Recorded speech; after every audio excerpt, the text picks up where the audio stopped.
Today we're going to talk about the difference between choice and destiny, and I love talking about the difference between choice and destiny because it really helps people to work out what they're able to do something about and what it is they're absolutely not able to do anything about. And so what you're not able to do anything about is really your destiny. So there's nothing you can do about your height. There is nothing you can do about your eye color. There is nothing you can do about your mother and the person that gave birth to you. There is nothing you can do about your father and the person that helped to give birth to you. There is nothing you can do about your siblings. That is destiny. That is destiny. Choice is the things you can do something about. And choice is really the things you can do something about are like you can do something about your ill health. You can do something about if you're depressed, you can do something about that. You can do something about the things that you're inspired about and the things that you feel passionate about. They're the things you can do something about. Destiny are the things you can do absolutely nothing about. So it's like choice is literally how you react to your destiny. So choice is like if you don't feel okay, if you find that your brother really annoys you, that's a choice. You can do something about that. As much as you want to change them, and if you had a big magic wand, you'd run in there and do that. As much as you want to change them, that is something you can do something about. But it's not about doing something about in them, because there's nothing you can do about in them. We're back to destiny again.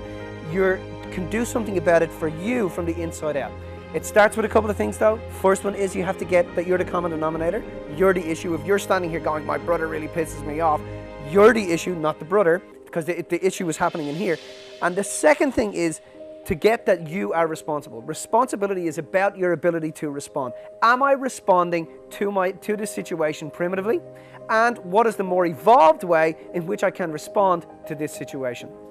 In my life, at the age of about 19 years old, I started to study metaphysics. And as I did this, I started to get the whole concept of responsibility. And then slowly but surely, one by one, throughout about a 6-year period, I started to pick individual people in my life that I wanted to love more, that I knew I perceived I had an issue with, that I knew irked me. Why did I only want to spend a certain amount of time on the phone to my mum, and then I was like, oh yeah, okay, I gotta go, and then I'd hang up.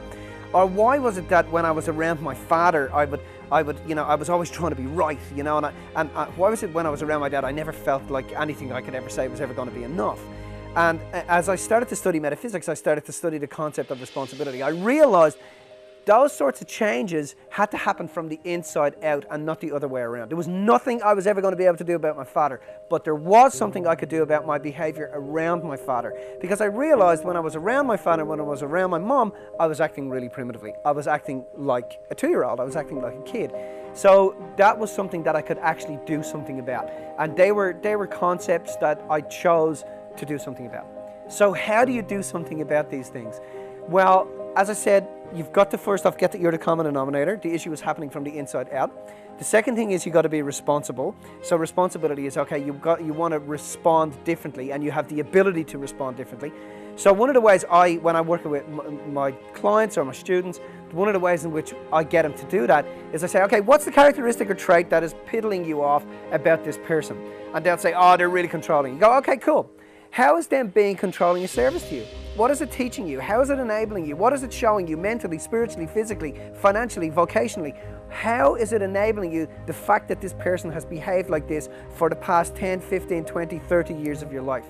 So in doing this, what generally tends to happen is that as the person starts to write down all of the ways in which this behavior has been of service to them, at one point they tend to reach a point of aha moment. They have this moment of gratitude, this epiphany that just overwhelms them, and suddenly they just start to weep and they realize that the person's behavior was specifically designed in order to evolve the immortal nature of who they were. And once they reach that point of gratitude, they don't want to change anything about the person. And that was what occurred for me. It was reaching that point of gratitude that really got me to realize, wow, there is an absolute underlying perfection to everything that happens in the world. And my certainty about that is greater than any human being's doubt. Everything that happens here is specifically part of your destiny. You choose your parents before you arrive here.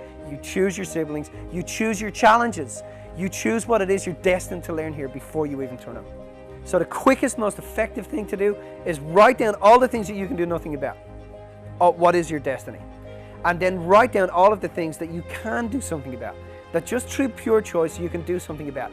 Once you write down, pick one of those, the one that charges you, annoys you, pisses you off the most. Grab that one and then write down 20 ways in which this behavior or this characteristic or this event has been of service to you. And in actual fact, go beyond 20. Just keep writing all of the ways in which it's been of service to you until you get a popping moment in your mind. As soon as you have that popping moment, you'll realize there's nothing to fix and change.